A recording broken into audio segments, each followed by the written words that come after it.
Great. Welcome, everybody, to tonight's webinar, Abstract Black. I'm Jonathan Miran with Valley Arts Mentors. Valley Arts Mentors is a collaboration between PT Theater Company, Holyoke Media, and Big Brothers Big Sisters of Franklin County. And our mission is to support the arts ecosystem in the Connecticut River Valley. And this collaboration kind of came together right before the pandemic. And so our two main strategies so far have been this webinar series. Maybe some of you have seen a couple of them. If not, you can go to artsmentors.org and we put them all up afterwards. And we also have an early career artist mentorship program. And just so I don't forget, we're really grateful to some funders who have made this possible. In particular, Mass Humanities, various local cultural councils who are funded by the Mass Cultural Council, and also by the Community Foundation of Western Massachusetts Valley Creates program with funding from the Barr Foundation. So now that the opening formalities are out of the way, I'm really thrilled to introduce Nicole Young-Martin, who will be tonight's moderator. And Nicole, who I've just been getting to know a little bit, is originally from Detroit. She uses she, her pronouns, and she's a writer, performer, producer, musician, nonprofit manager, and educator with over 25 years of experience as a practicing artist and over 10 years of working in the nonprofit sector. Nicole serves as the producer and host of the web series Black Writers Read, teaches literature, developmental writing, and theater for Bard Microcollege Holyoke, and works as the community investments manager for the Women's Fund of Western Mass. She's also a second-year doctoral student in higher education leadership and organizational studies at Bay Path University. Nicole frequently partners with Attack Bear Press. And speaking of Attack Bear Press, I'm sort of filling in tonight for Jason Montgomery, who is the project manager for this web series and the founder of Attack Bear Press, and he was pulled away, but unfortunately. But she also has facilitated a writing workshop for BIPOC writers, participating in Poetry on Demand and performing with other Attack Bear Press collaborators. And please, after this webinar, check out all of Nicole's other activities at NicoleMYoung.com. So without further ado, Nicole, welcome. Hi. We're so thrilled to have you here. Thank you so much, John. I want to give a special shout out to Holyoke Media for running behind the scenes, for Valley Arts Mentors for having me here, and an even more special shout out to my brother from another family, Jason Montgomery, who is not with us today, and I'm sending him my love. Thank you so much to everyone who is joining us today for this amazing panel discussion. My name is Nicole Young-Martin. I am the host of Black Writers Read, which is a monthly web series. I've done a myriad of live performances in the area. I've taught at a couple of places. I've been in the area for some time, so it means a lot to be orchestrating this conversation this evening. So before I introduce our panelists, I want to give a little background on the exhibit itself, because it's just, the concept is just so cool. So Abstract Black is a multi-site art exhibition featuring contemporary artists from the African Diaspora. The exhibit is a partnership between three different ventures: Paper City Clothing Company, which is based in Holyoke, the Ethnic Study Co-work and Bookstore. They're based in Springfield, and 50 Arrow Gallery is based in East Hampton. So the exhibit will be moving between the three spaces. It is already open. It is currently open at Paper City Clothing Company and 50 Arrow Gallery. It will be open at 50 Arrow Gallery until March 11th, and it will open at the Ethnic Study on March 4th. The exhibit will close on April 23rd.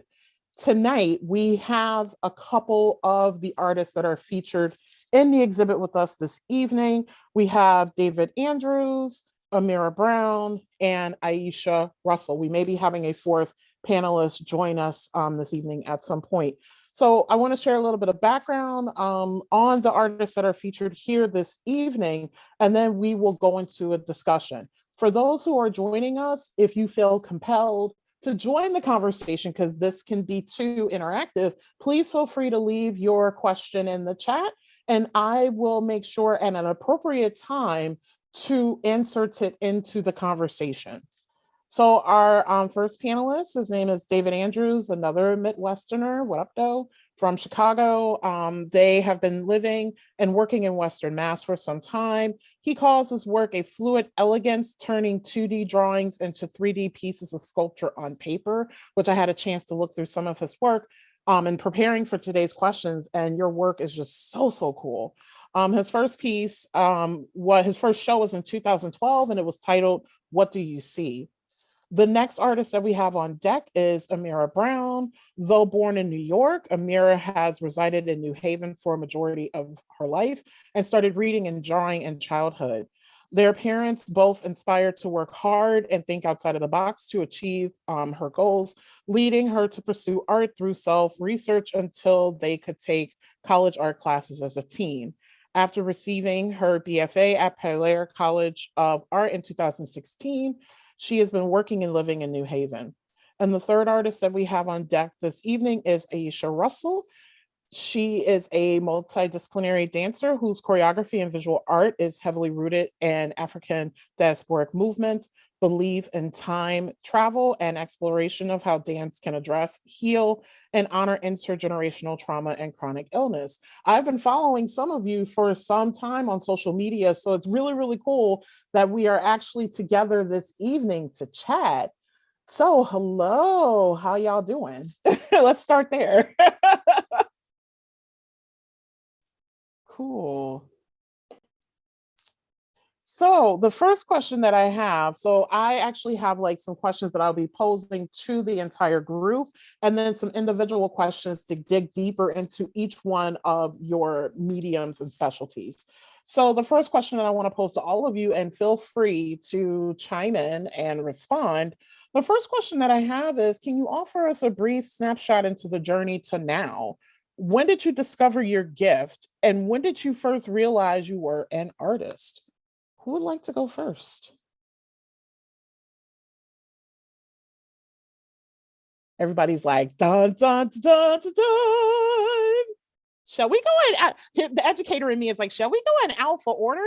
Which will be interesting because all of you have an A in your name somewhere. So yeah, that's cool. Not fair though. Yes.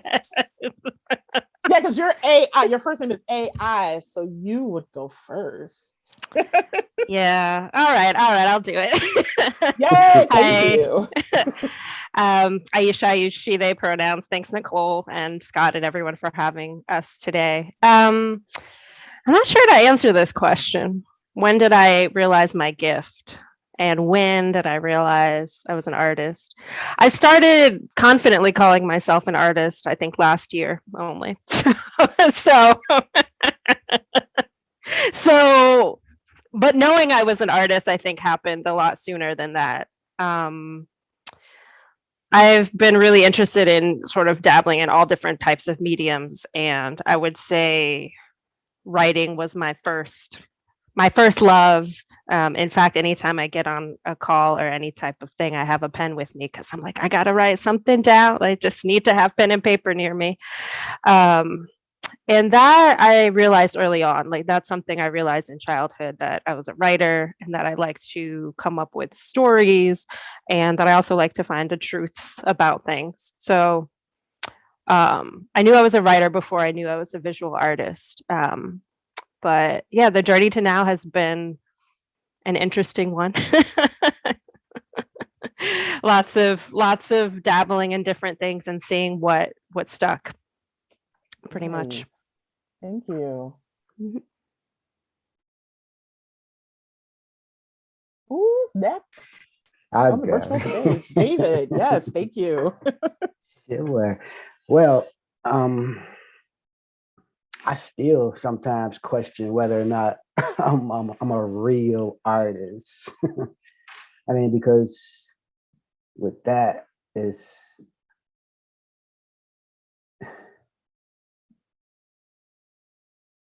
I don't feel you ever become an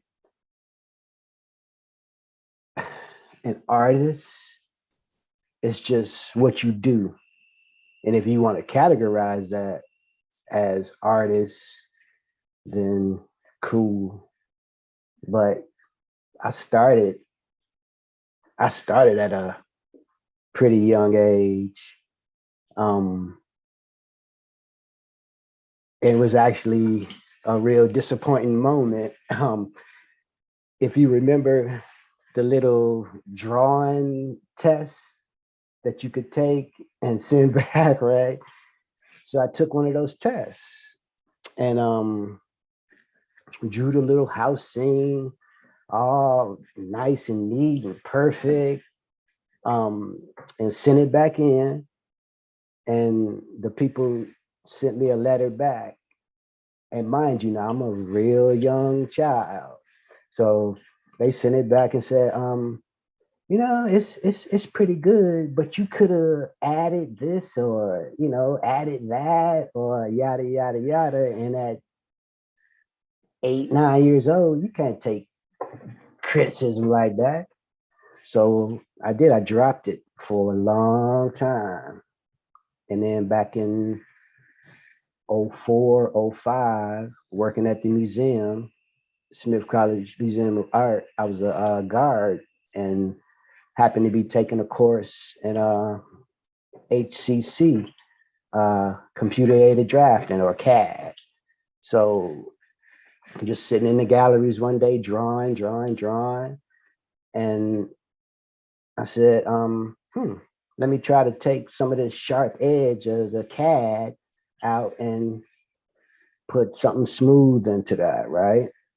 And so, I started dabbling in that, and moved up the ladder a little bit in the museum and started doing bigger pieces, like puzzle piece shapes, using those, right?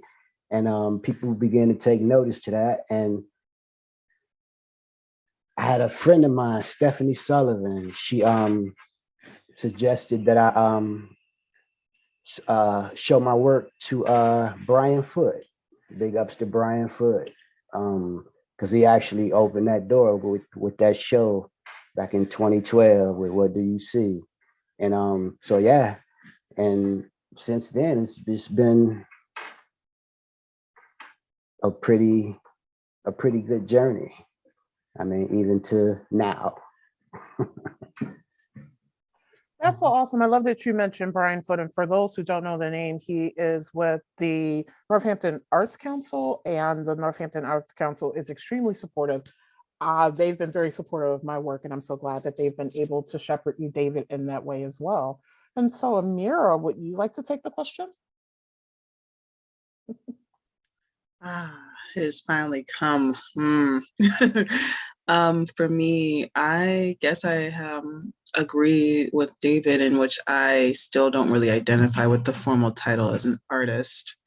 As for me drawing, I technically don't even remember. My family remembers because I was so young, and like they're like, yeah, you just drew up and you just didn't stop. And I'm like, that I still didn't do it. Like I didn't stop. So for me, I feel like as an artist is like this kind of type of artist that has seen like, oh, they're artists where they're like in their studio and they're working and they're doing their thing and they're running after their ideas. And I'm like, I still got a job. I'm like, I guess. For me, I guess making art is not necessarily about like creating it, like not necessarily creating images, but like, how an artist is generally like they're pursuing this ideal that's going to be amazing for humanity and all the good stuff, and people are going to live and laugh and just reach a new echelon of consciousness. And I was like, I've never been one of those cool people, I guess. For me, it's just been like, it's the same way as I speak. It's just something that I use to articulate myself. It's as much as a language for me as it is a skill. So in that sense, like, yes, but also no. Very cool. If you could identify one formative moment that defines your creative practice, what would it be and why?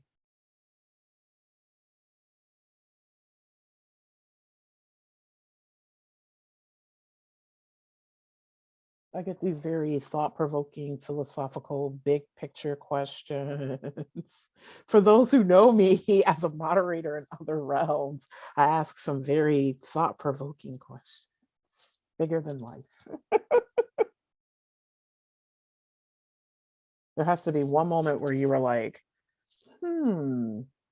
this is where like the rest of my artist career is going to go in that particular direction.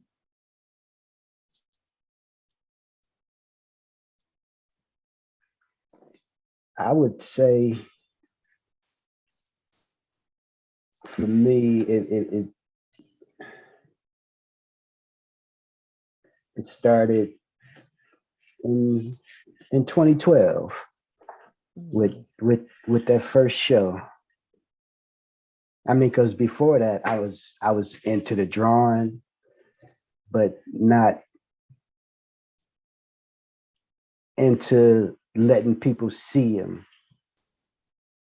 Because before that 2012 show, I had, a bunch of drawings that nobody had ever seen, and I showed a few and gave a few out, and one of the people that I gave one to, actually today now is my wife. But she was like, why aren't you showing this out to people? You shouldn't hold this back. And then the 2012 show just kind of made that shift for me.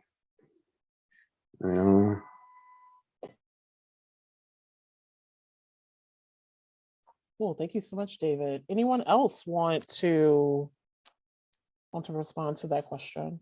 Yes, Amira. Now it's like we're in the classroom. I don't want to interrupt anybody.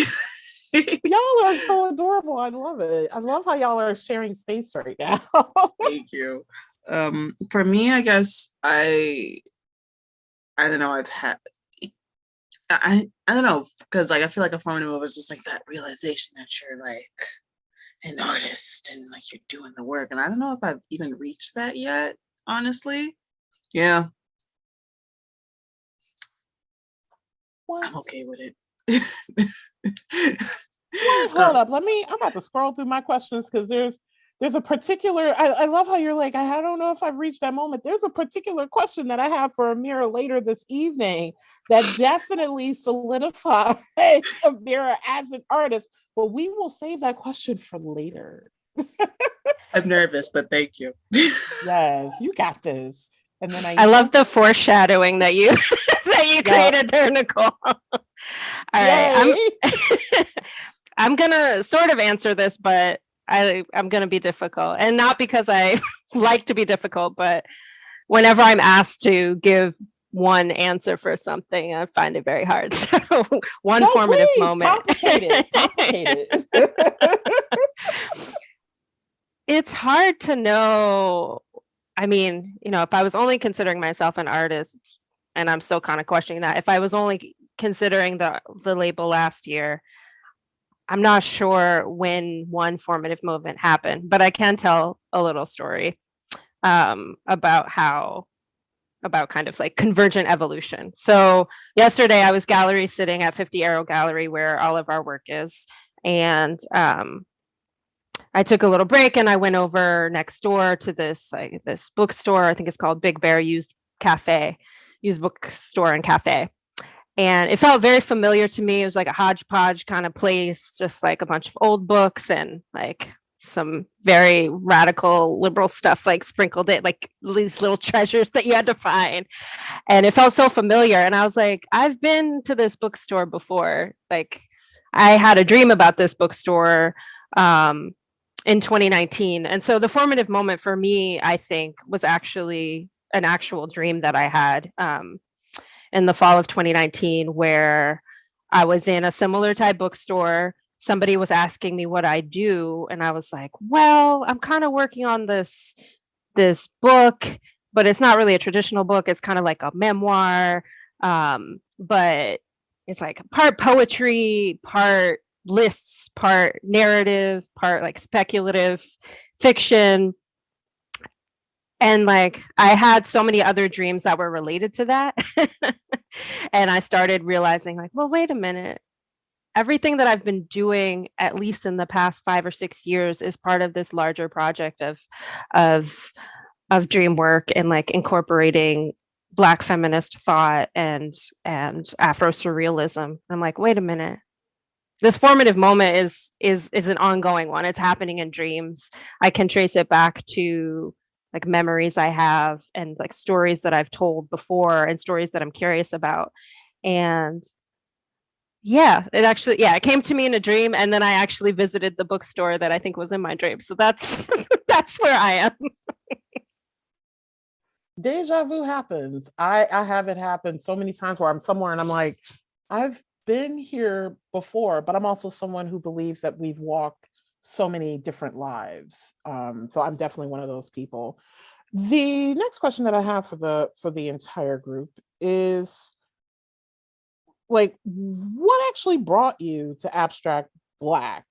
How did you find, I have a feeling it's going to be a similar answer given that the three of you are at the 50 Arrow Gallery, which is Jason Montgomery's space. I have a strange feeling I know the answer to this question, but for everyone joining us this evening, how did you find your way to Abstract Black? And then what does it mean to be a part of this specifically curated space?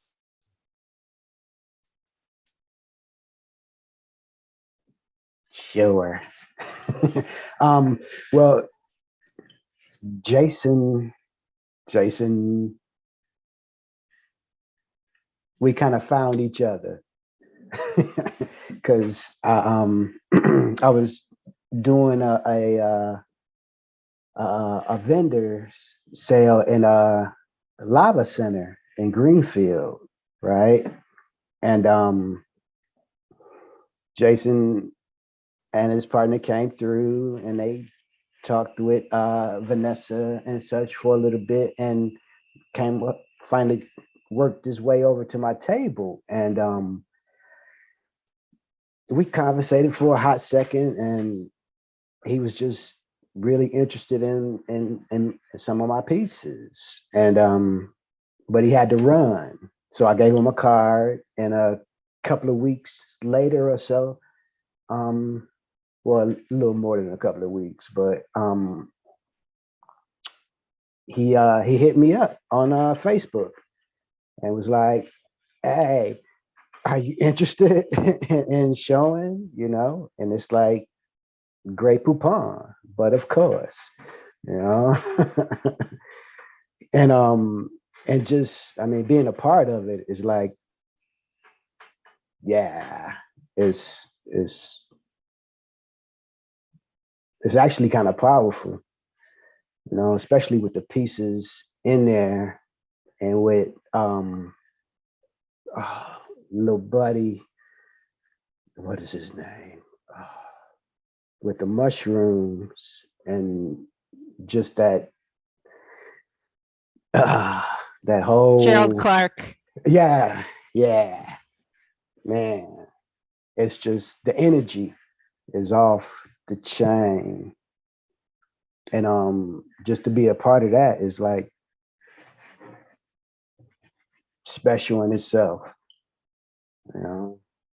And I'm especially thrilled because it's not too often that you get all Black folks together like that, and no envious feelings involved in it, you know. None of that crab in the barrel mentality in the air. And I love it. We need more of it. Anyone else? That was amazing. Thank you, David. I can give an answer. So I answered the call. I answered the call. I hadn't met Jason actually before this exhibit, but we'd been following each other on social media, and just he seemed like a cool person through his art and his organizing and love of food. And then I think it was a Facebook group. I forget which one. It might have been like a local BIPOC artist group. I saw a call and I said, "Oh, tell me more about this. I'm interested." And being a part of it is exciting. This is my first exhibit. But it also feels like I feel so nice to be in a space with other artists. It feels, I don't know, there's something about the size of it too. It's just cozy. Like the big piece that Gerald created, it takes up a lot of floor space, but I feel like all of us artists in the show have like David was saying, like there's space for all of us. There's no competition. It's just about gathering, formerly 5 people who didn't really know each other before. Here we are telling our various stories in this one small space, and it just feels really special and connected that way. Thank you, Aisha. And Amira, do you have anything to contribute? Yes. I all right. I feel like you and I gonna be getting together for coffee soon. Which by the way, I followed them on social media. I think this might be the first time many of them are meeting one another, and I'm meeting them for the first time. So you're seeing magic happen. So I'm hoping to be able, even in the age of COVID, to meet with y'all in person. Just saying. That'd be awesome.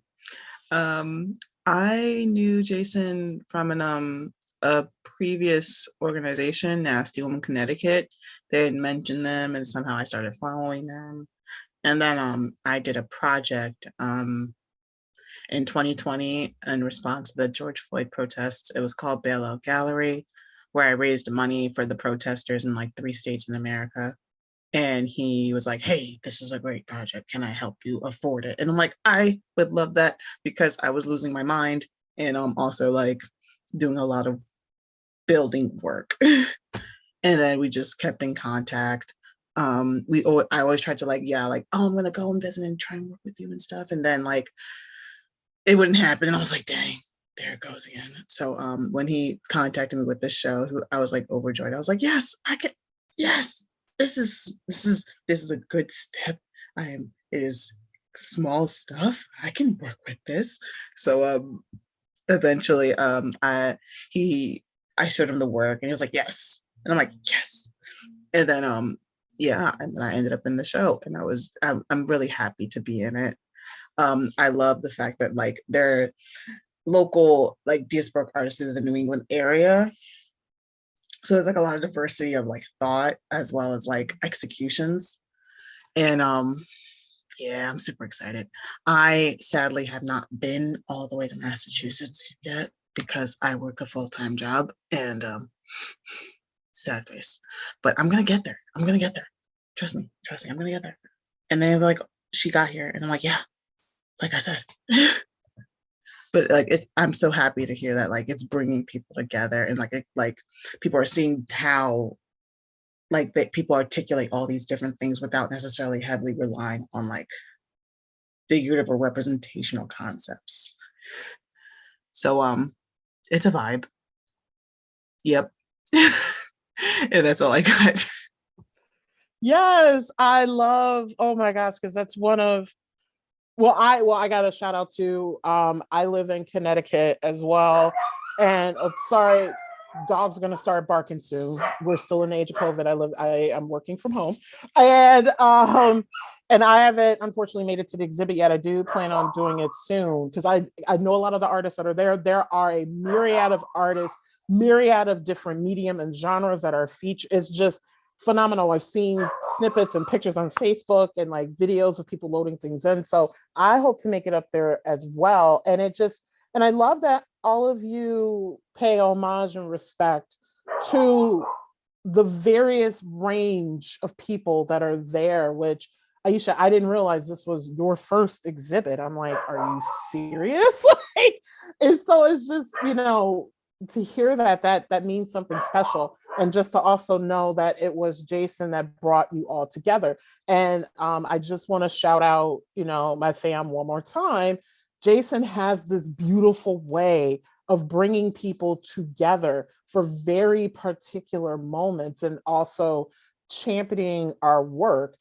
Like a good chunk of the grants I've received, for example, was because of Jason championing my work and bringing my work to the forefront. And if it weren't for him and his partner Alex and Attacker Press and many other people that are connected to Jason, I feel like I wouldn't be where I am right now. So Jason is an amazing community cultural organizer, just such a beautiful person to work with. And I'm glad that we all have that very organic connection to him.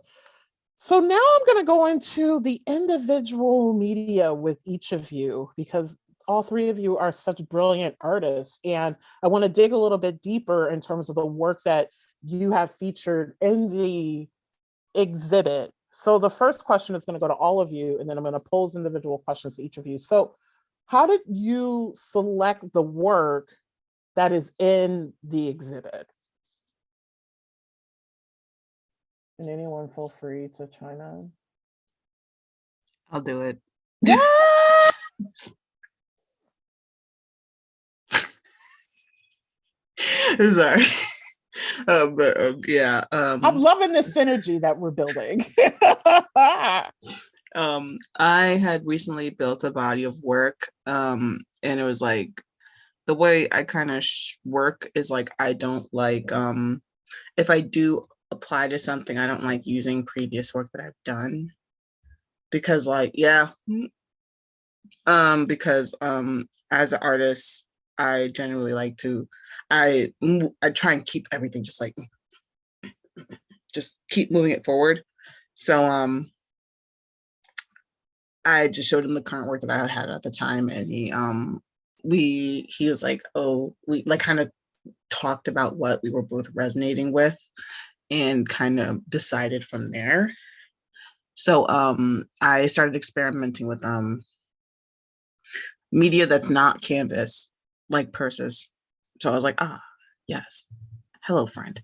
And because I see a lot of Black women around me wearing bags because unfortunately our pockets aren't deep enough to hold all our stuff, which is, in my opinion, gender discrimination. Erykah Badu. I need pockets. I've been like this for 14 years. It's not going to change. I just want pockets. But yeah, so I was like experimenting with material histories that are more loaded. And sorry,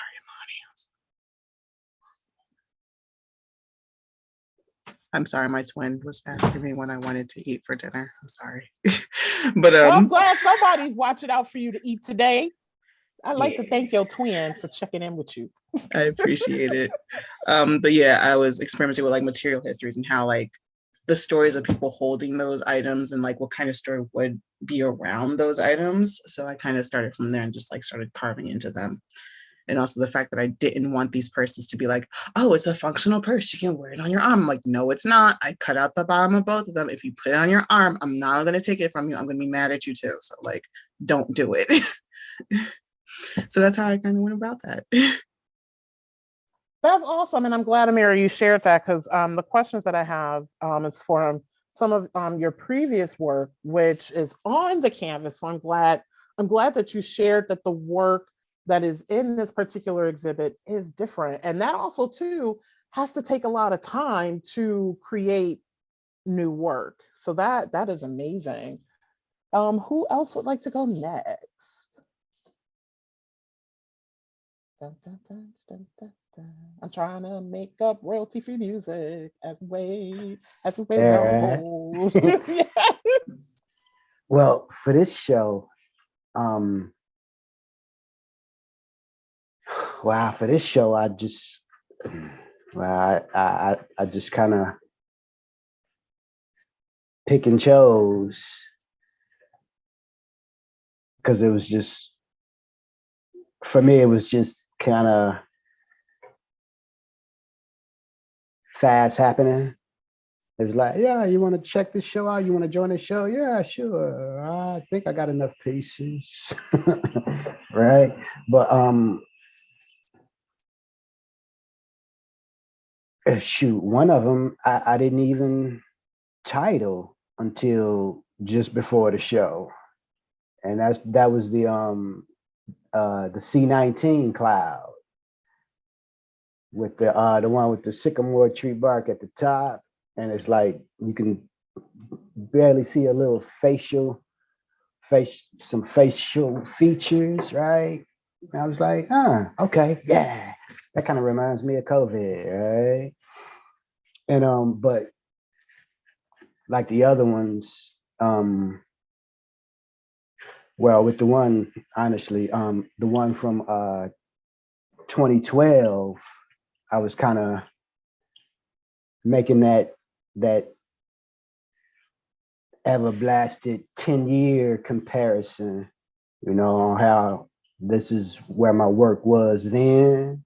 And it was, a little patchy, a little smudgy, because it wasn't so much like, I'm not worrying about displaying it anywhere, so I'm not going to worry about how it really looks. And to now compare my work today and to my work then, it's like today's work is like crisp, no smudges. I even take my rings off when I'm drawing so I don't get creases in the paper and whatnot, but for other shows, it just depends. Yeah, it can vary. Cool. Thank you, David. And then Aisha? I am not at the level that David is yet. I'm still messy. I keep my rings on. I actually dress up to work at home to motivate me to do. So everything is still messy. Everything is still experimental for me. How did I go about choosing these pieces? I'd always been interested in collage, and I was just doing like little things here and there, but especially during the pandemic, a little bit in 2020 and definitely last year, I've started thinking about, well, why don't I do this bigger? Why don't I take the things that I have at home? So I had these old X-ray films, because I've gotten injured so many times. Just like chronic body stuff. Like, let me just use all of this. Let me use this. Let me use envelopes. Let me use whatever I can find as a canvas. And then, recreate these, or not recreate, create and recreate these stories and images of different worlds. And I looked at what I had created last year all together. And I was actually choosing between 4 pieces, but I settled on the 3 pieces that are in the show because I felt like they sort of told a story together. And they were the most like shiny, literally, of all of my collages, because I do incorporate glitter. So hence your name, your Instagram name. That makes sense now. I love it. So I'm gonna pose, since Aisha and I are off mic, I'm gonna pose the first set of specific medium questions to you. So the first question that I have is, since I mentioned your Instagram page, your Instagram name, which includes Black Glitter in the name.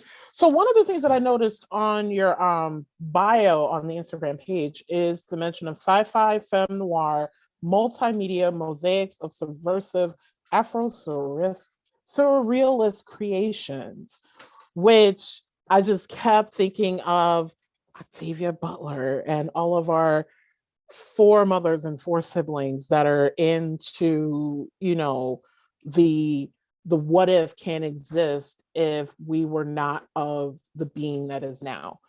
So can you talk a little bit about what these terms mean for you and how they show up in your work? yeah, absolutely. So yes, Octavia Butler is a big influence for me.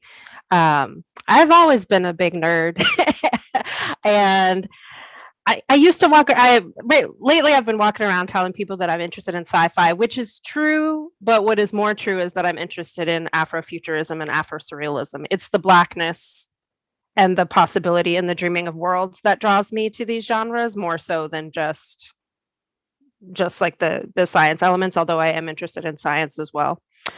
So yeah, sci-fem noir. This is all part of the experiment. Making up words, putting things together. At first I thought, sci-fem, because I'm interested in sci-fi, but always with the Black feminist undertone. So you've got Octavia Butler. I mean, I'm influenced by Adrienne Marie Brown, Alexis Pauline Gumbs, like just all of these brilliant Black women and femmes who are living and deceased. I was like, okay, so sci-fem. What if I'm sci-fem? Because I'm specifically focusing on the beauty of like the incorporation of nature and the incorporation of nature and technology in Afrofuturism and Afro-surrealism, and you can't have that without Black feminism. And then the noir part to call out that it's Black feminism. And honestly, I changed my description of my Instagram profile a few times. I was like, let's just make this kind of clever. I only have 140, or I don't even know how many characters for that profile. But what sounds intriguing to people? What am I trying to do? How do I explain all the different things that I'm interested in? Because I'm interested in dance, I'm interested in writing, I'm interested in collage. I'm also not interested in doing things perfectly. So I feel like, yes, I'm going to call myself an artist, but I think I will always be experimental, so I don't feel like I fit any one genre. And so the multimedia mosaics is just that. It's I want to tell this story in these different ways, and my body can tell part of the story. My hands can tell a different part. And yeah, that's how this world has come to be, but I didn't set it up. The Black feminists before me did, and I just pay homage to them. Praise the Audre Lorde. We have so many Black feminists to shout out for carving the worlds that we exist in. So speaking of the mixed media collage, and also shouting out your work as a dancer, because that's where my next question is going.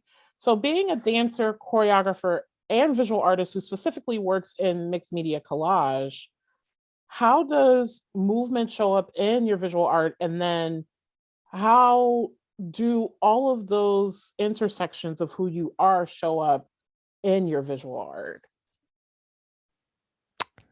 Ooh, that's a very tough question, and one I will probably be asking myself every year. That sounds like something I should ask myself every year because it might change. So I've identified as a dancer, I guess, since college age, because before that I wouldn't consider myself a very embodied person. I was more shy and quiet, and I enjoyed writing and doing things and keeping to myself. And then when I was in college, my mom, who had always had a chronic illness while I was growing up, so I'm very familiar with living with a parent with disability.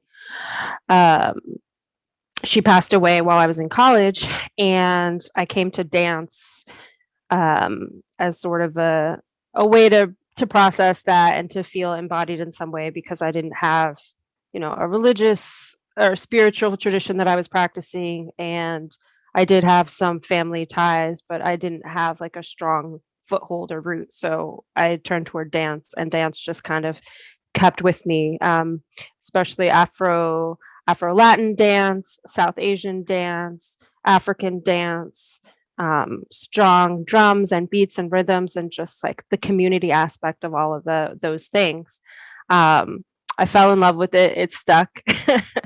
I started teaching. I started studying more African and Indian dance styles, and then I started teaching when I was living in New York City. Was teaching here. But then in the spring of 2019, I started having more chronic pain and fatigue which shows up in various parts. I'm still trying to figure out what's up, but I think it's part fibromyalgia, part other stuff. And I wanted to keep moving even when I was physically uncomfortable to move. And I was like, well, how can I do this in 2D form? How can I do this in my work? And I only hope that it shows up. I feel like most of the movement that is in my work is actually in the process of doing it, because as you might have seen earlier, I was like posting videos of me dancing to Bill Withers as I was like painting and working on something else. And just the whole, like the process and the feeling of cutting things out and pasting them and seeing how images flow together. I think David earlier said something about puzzle pieces. I feel like it's like when I do this, it's like a reverse puzzle where I'm like, oh, here are these different pieces. This is how I think that they fit together. And it feels like this, I don't know, this internal dance for me. It's something I can do in my mind and with my hands, and the rest of my body can kind of relax or lay down when it needs to. I love that you mentioned the relax and lay down when it needs to, because we culturally do not like to rest, and we need to rest a lot more so that we can continue doing what we're doing. Yes. Yes. The next set of aesthetic questions I would love to ask to David.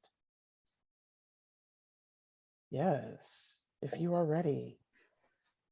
So the first question, yay. So the first question that I have to you is, and this is coming from the perspective of, so I love journaling, and I'm very particular about, like, so particular with the type of like journal and paper and pen and texture and everything that I work with, so much so to where I should get an endorsement from the journal and pen companies that I use, because I've become like, you know, that is my thing. And like when a pen, like one of my pens that I love to use, they stopped making them, and it took me forever to find something new to use. So I know, you know, even just the creative process of even just selecting the paper and the textures that you want to work with.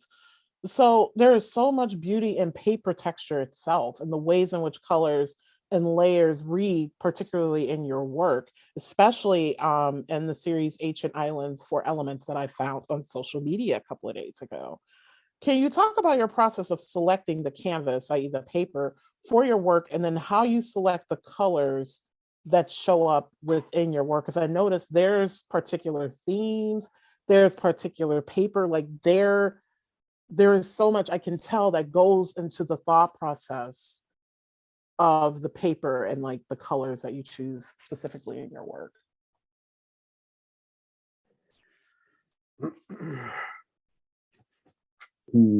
Well,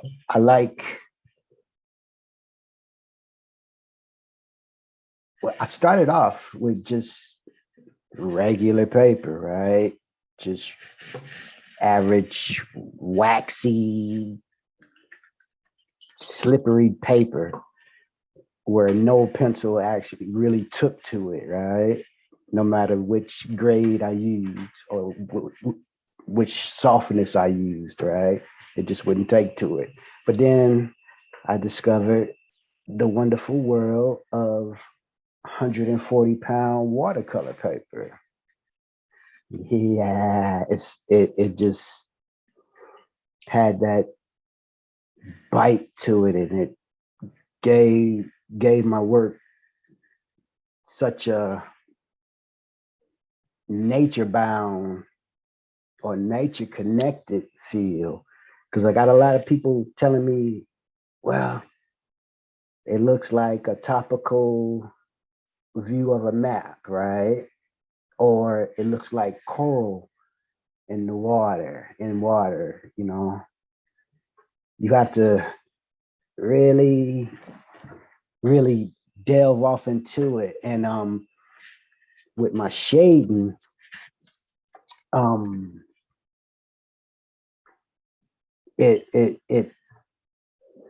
that's what, all right, before I get too ahead of myself, let's go back to paper.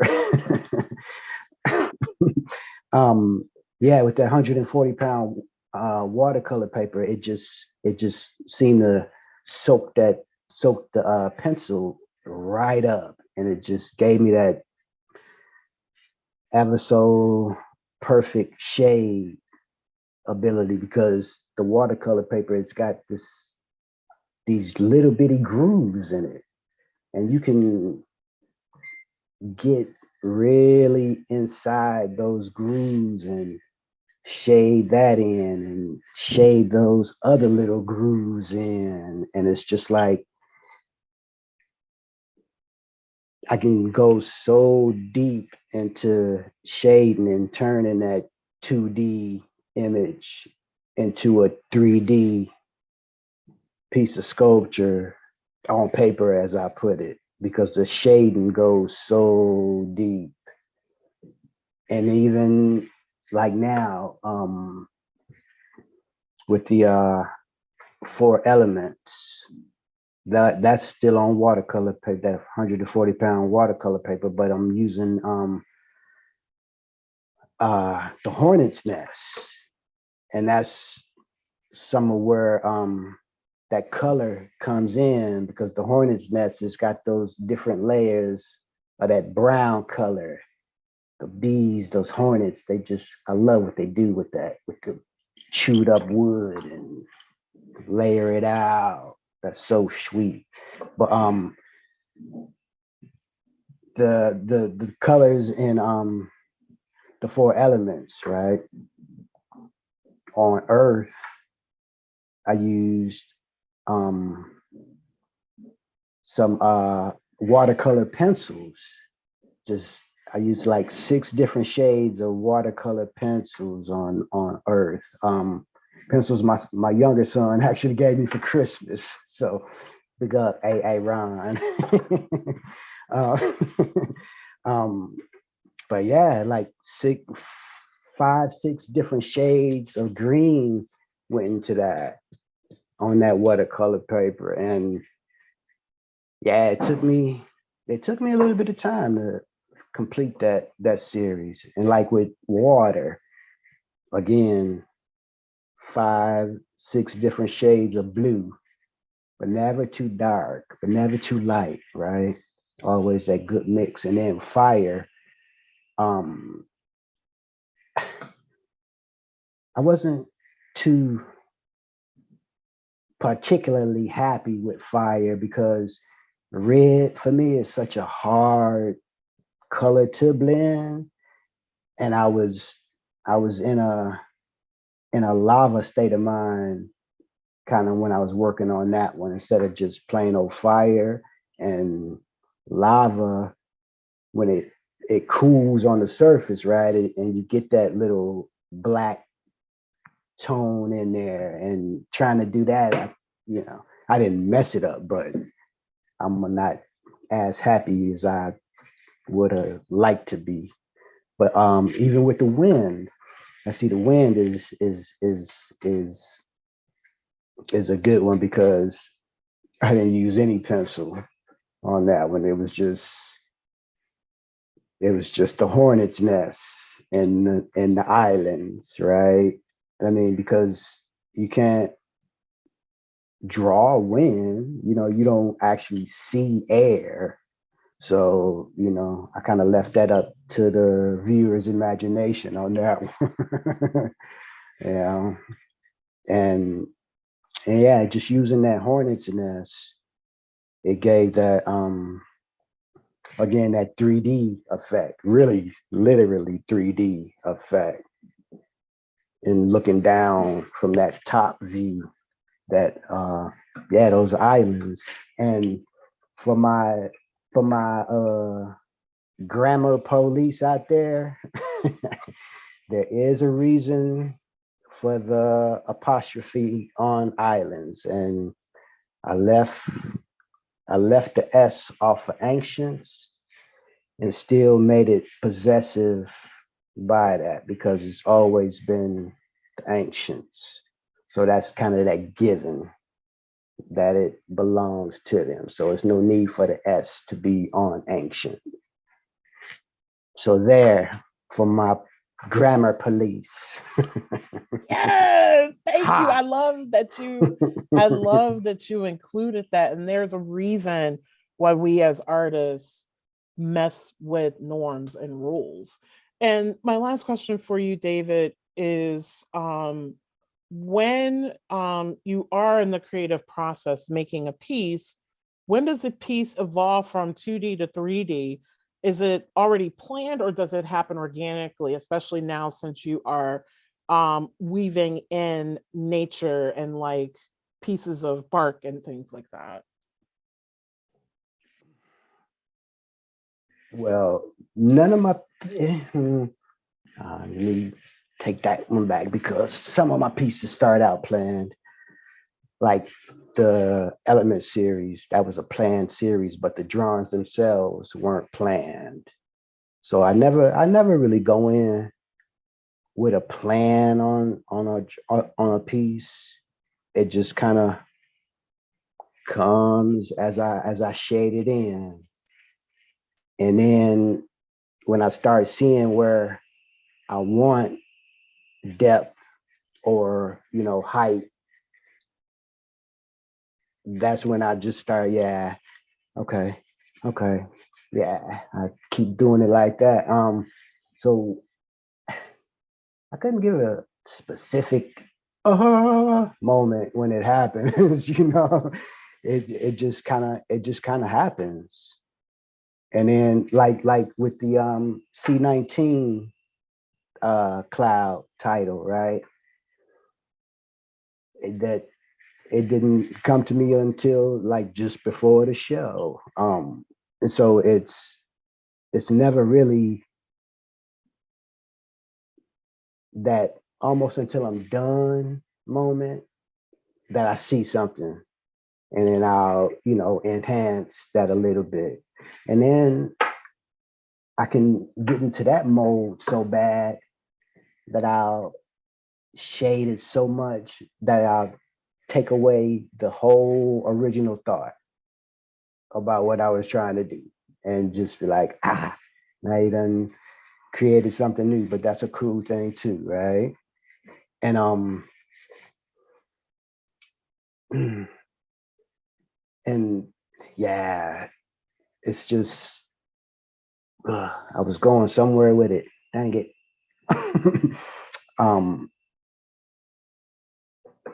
That I rely on a lot of outside people to say, I see this, because I never really see anything until somebody else says, oh, I see yada yada, or I see this or that, and I'll say, okay, or I'll flip it and say, well, now I see whatever I see, and I'll take it from there. It can be confusing sometimes, aggravating almost. No, but also I love that you don't have a set procedural, because I know for myself as a writer, I have a very set procedural, and sometimes it gets me stuck and I can't move beyond that. And I'm just like, the creative process stops. So I love that you haven't put yourself in a box necessarily to say, okay, this is my thing where I'm like the 2D, 3D is planned. No, it depends on what you're working with. So I love that so much. I mean, there is a planned process to it. I had to attach the hornet's nest or the bark, and draw my hard line out, and then I shade it all in to the same shade, and then I darken in wherever I want, and and that's a set way of doing them, but I never plan the drawing out. You know what I mean? Nice. So good to know. Thank you. Mm-hmm. And then my next set of questions is to Amira. So the question that I kind of prompted earlier, you incorporate the color red. So this is from some of your earlier work, some of it that is posted on your Instagram page. I see red as such a prominent color in a lot of your early work, and it feels very intentional in terms of the very particular shade of red that you use and where you use it in the work and on the canvas. And the color red invokes so much, like it's even invoking a lot in me and thinking about the power of that color. What does the color red mean to you? And why is it so prominent, especially in a lot of your earlier work? Well, that is a great question. It's like this is the only time I ever regret like erasing most of my Instagram posts. This is one of the few times I've regret it. But I technically been making art for a very long time. And the thing is, I don't really cycle through like I do cycle through like style changes, but I also cycle through color changes. So like red as well as like probably yellow and blue in that entire series are like encapsulated in that series. And I feel like the series like told me like I'm red, and I'm like, cool, great, like you're red, you know. But I've had other series bodies of work where it's like completely yellow or blue or like browns or a certain set of colors, you know. So in a way, like I chose red because like one, it asked to be chosen. I was like, I'm not gonna argue with the painting, but also like there's this kind of quality of the way I'm using it. I'm not using it to like give it like nuance and depth and subtlety and tone. I feel like when I use red to obliterate anything else, like the sense of scale, the sense of size, the sense of perspective. It's not there. And red is so good for that. So that series, I kind of wanted to take every people or like viewers out of the space that they think like this is representational. This is definitely reminding me of the landscape outside my house. I'm like, no, you are definitely not there. You are not anywhere. You are where I am right now, which is a very red space. And everyone's just like, okay, cool. I'm like, yeah. So like personally, I don't know. I always loved red, but it's just like it just makes my eyes go smiley face. But other than that, like I don't know. I have to think about why I used red. Yeah, because I saw in some of your latest work, there's like the very specific hue of blue, and then like there was one particular I can't remember, it was yellow, like a very particular shade of yellow. And it's just so interesting, like you don't move away as you move through the series, you don't move away or depart from those particular shades. And I'm like, that is a very, very deliberate choice, and I love it. I love it. And then the next question that I have is, your work incorporates words and images of hands and people, and they're placed in such a way to where you're forced to, once you find that figure, to really stay with it and connect with it in a very particular way. Like there was one piece that I can't remember the word, but the word was on the side, and there was like a hand there. And once I found the word, I was like, oh, okay, I need to sit with this for a minute. I need to sit with this for a minute, but I'm not sure why. So, can you talk about when and how you select words, hands, and people to emerge in your work, and why those particular images, like why are they speaking in your work? That is a very great question. I guess like in this kind of creative aspect, I would agree with Aisha as well as David. Like sometimes like I kind of move in a more like I feel like surrealists defined it as automatistic. It's just like you're not necessarily it's like a word comes after another. You're not thinking about the word, what the word is, but then when you read it back, you're like this. It's connotating a very specific like underlying emotion or an underlying concept. So that's kind of what I was thinking of. So when I compose those words, it's just like I'm kind of responding to the painting, but also I'm like seeing like what word is coming after this word that's not a preconceived idea of what I think that word should say. And yeah. And then when it comes to like the hands, like when you asked that question about hands, I was like, wow, wow, that's a great question. Cause like I generally love drawing hands. Personally, for hands, to me, they kind of represent the kind of space, but like not like the space, but like my brain is like one reality. And then it goes to my hands and it actually becomes like manifest or corporal. But the thing is, like, with that, like, you know, in your brain, there's not even just one reality, there's many realities. So that hand is kind of like a tapping into those multiple spaces and bringing those spaces out, you know? So like, that's what hands mean to me. But like, sometimes those hands are kind of like parts of the map of the image. Like, yes, they anchor and point out certain things, but also sometimes I feel like, I don't know, because like I have sketches over like, oh, I wonder what that hand means. But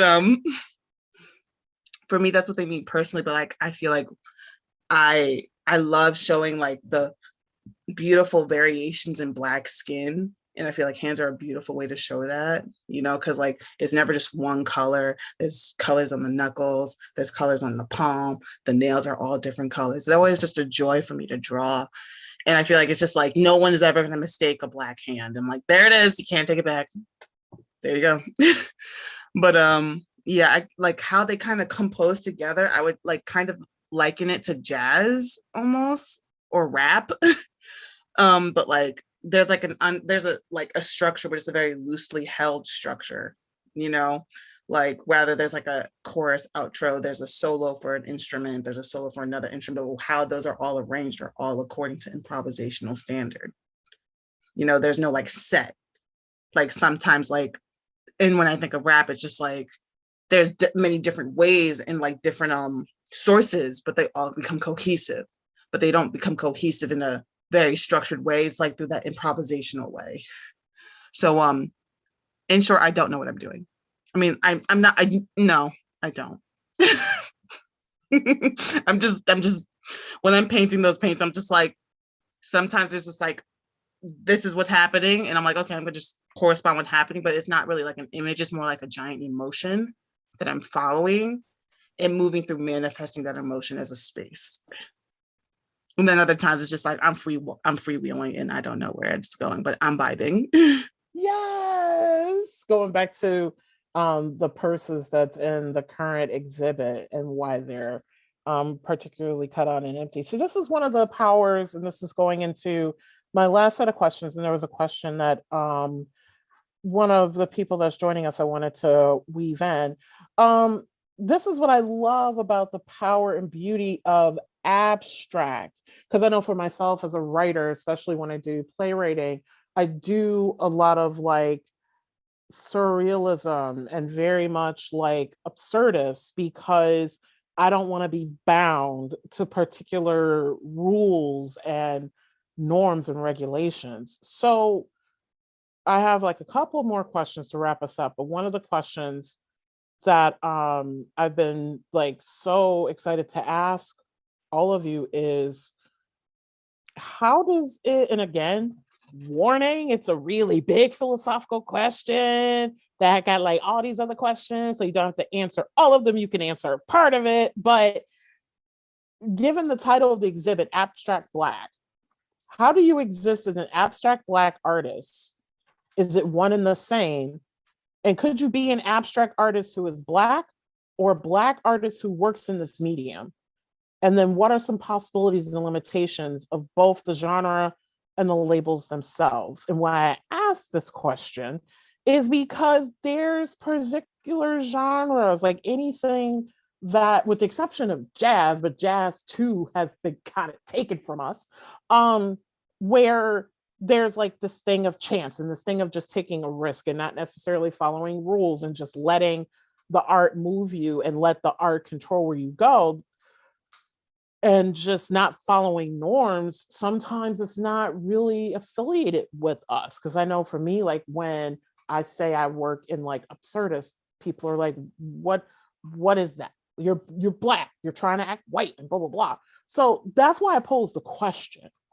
And this is why I think the exhibit is very powerful in what it's doing and providing for the genre. So the questions again are, how do you exist as an abstract Black artist? Is it one and the same? Could you be an abstract artist who is Black or a Black artist who works in this medium? And what are some possibilities and limitations of both the genre and these labels themselves? I just threw a lot out there.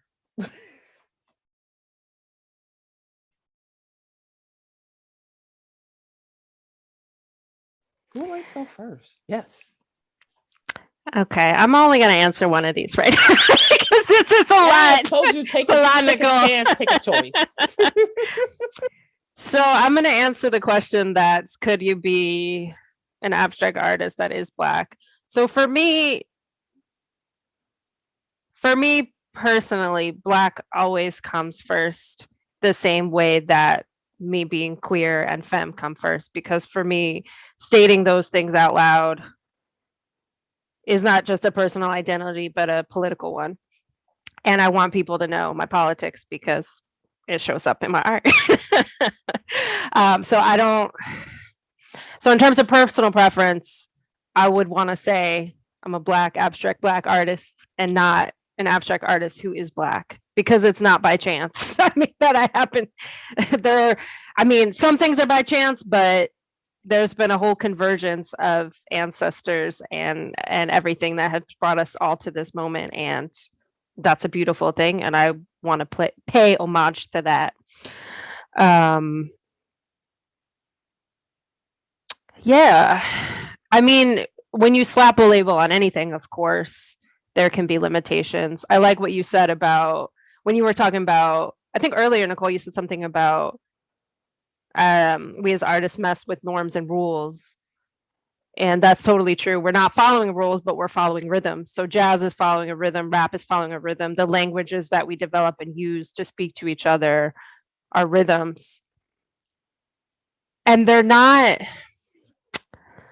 there's something beautiful about Black storytelling in particular, in that it doesn't follow rules, but it does follow rhythms that are familiar, such that, like, I don't even know if this was on this call. I don't even know if this was part of the recorded call, but David had mentioned something Southside Boogie, and I'm like, I think David and I are from different generations, but like, I knew what that meant, even though I didn't know what it meant. You know what I mean? Because there's this shared language in this history of being Black in America, that I think you have this shorthand. So you're not following rules, you're following rhythms, you're recognizing patterns, you're seeing like the variation and the possibilities for remixing. And I don't know, it's just expansive. So I'm gonna let the other people, I want to know what Amira and David have to say.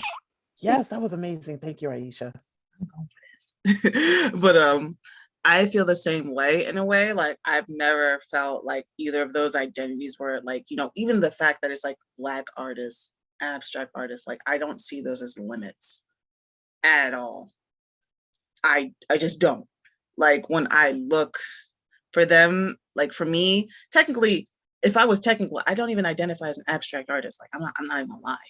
Like, you can technically identify almost everything in my paintings. Like, like, there's branches, there's hands, there's feet. Those are people. That's definitely a sponge, Texturally, how they're articulated are different.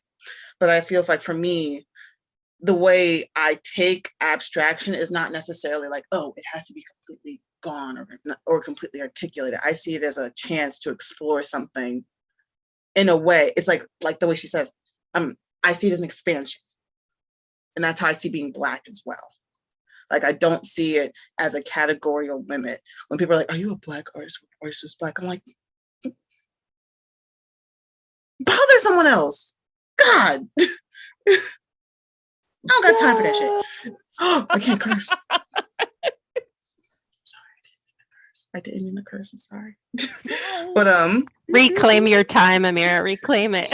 Yes.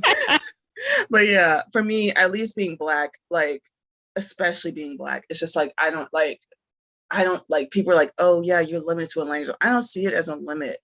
I've seen so many Black female intellectuals, Black male intellectuals, Black innovators. They don't see the time that they don't get that shine as it being like, I didn't get my shine. That's just more time to expand, more time to experiment, more time to see what is really being this about in a way that is not necessarily dominated by like spectatorship or like, you know, all that pressure that comes with like once a Black artist hits and everyone's like, what is it doing? What does it mean? Huh? What? I think it means this. Do you agree? Or I'm going to do that anyway. Blech. And I'm like, no. But like, I don't know. I see Blackness, art, like the various techniques and notions of art as like each something that can be expanded to bring levels and different realities forward. Like my identity is not a limit. What I am and what I do is not a limit. It's just what I do. Thank you. And then David? Well, it depends on which day you ask me one of these questions, you know? But I kind of see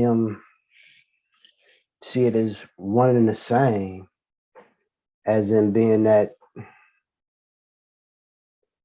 thought and not necessarily that physical abstract, right? But then you take Black, and Black is what? To me, Black is just the absence of color. So, I mean, those two just kind of, for me, do that yin and yang thing. And then there are times where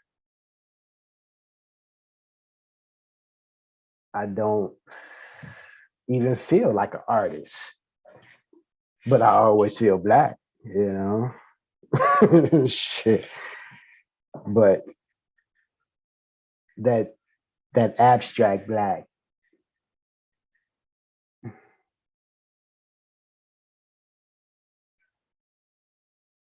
I don't always think abstract, you know, not always, but I can say some abstract things. And I don't always, but no, I take that back. I do always think Black. Blackity black, black, black, black. Yeah, y'all remember that movie? CB4. Every first day of Black History Month, I find that clip from the movie and post it. I ain't gonna cite it down because of the FCC stuff, but yes, it's all that moment was brilliant. Blackity black. But then you get into that whole, the physicalness of it, right? And you think about how as Black people, we're not even to this day, we're still not even considered human beings, total human beings, right? What is it? What's the percentage? 5/8 of a human? The hell is 5/8? You know, so that, I don't know, that ever mix, you know, and like I said, it depends on what day you catch me and ask me a question like that, trying to make me go all philosophical up around here. That's the professor in me coming out. But it's all right. But I mean, it's like, for the genre, I you know, to be honest, I don't even necessarily think along those lines a lot of times. You know? So yeah. Well, I'm going to close this out with one question because we are at time, but I want to integrate the question that came in through the Q&A earlier today with the last question that I have. So we're in this moment where there's multiple transitions happening, including we've lost some very important figures, both personally and globally, over not even just the past couple of months. many of them that we saw as idols and distant mentors of ours. The questions I want to leave us with are, and this one is from the Q&A. What inspires your work? And then who do you cite as a mentor or someone that you look to guide and inform your process? And if we can like keep the answers a little brief since we are at time.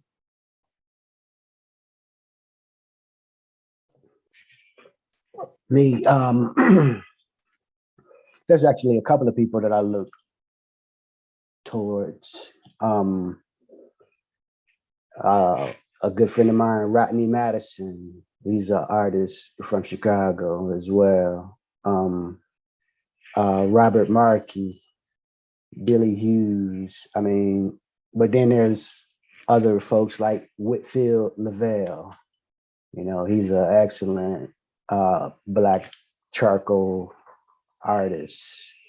Yeah. I mean, even Escher is, you know, but like mentors, I mean, yeah, just those, you know, and my father, you know,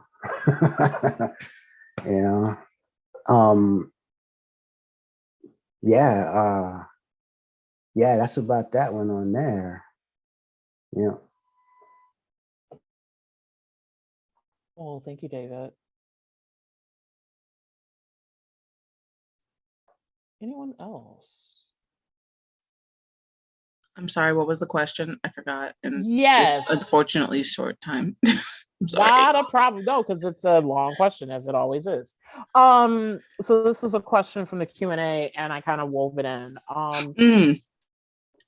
What and who inspires your work? And then is there a particular mentor that you can call upon, like as you're continuing your arts journey? For inspiration, I kind of go in the way that like Frida Kahlo's idea, like Frida Kahlo is kind of way she paints herself because she knows herself, you know. And I'm not even gonna go that far. Like I paint myself because I'm the only person I can interrogate at all times of the day. I don't even know myself like that. Let's be honest. But yeah, that's a vibe. And then mentors, I would say my mentors, they kind of change. Like I feel like I have many mentors for many different things, but in terms of creative processes, I've kind of realized I've had many like traditional artist mentors, inspirations, Black contemporary artists and stuff, but like I feel like the longer I'm moving through this journey, I realize like I can't I can go to them for things, but when it comes down to it, I still have to make that decision and guide myself through that decision. So I'm trying to learn to trust myself as a mentor, you know, like, cause like in art, like sometimes you'd be like, I'm working on this, I'm working on that. And like, people be like, I don't even know what you're talking about. And I'm like, I'm so sorry. Cause I'm just like, how do I make this simpler? How do I make this like more parsable? And it's just like, eventually you just gotta like rely on the self that you understand, know what you're doing, and that like that should be enough on the key, like generally. So like is that I don't know, I don't want to sound conceited because like I have tons of mentors, but like you know, like, like I love all my mentors, like including like jazz like artists, regular rappers, just like, tons. But I don't know, I don't want to be like conceited.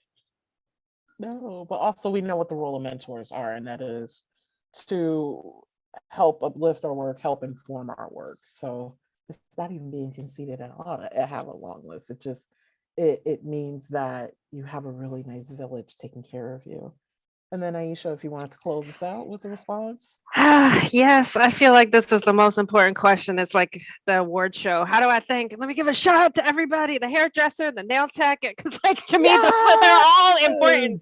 So I want to echo everything that David said, everything that Amira said, and it's not conceited because who we are and who we've become is an amalgamation of all the people who have influenced us, right? So we are also our mentors. So I want to thank. No, my influences are Black femmes, my peers, my matrilineal line, especially my mom and my grandmother. Also Frida Kahlo, especially, not only painting herself, but painting herself through her pain. So many being bedridden and it being in such physical pain and still doing that. Like, yes, marginalized folks are my mentors.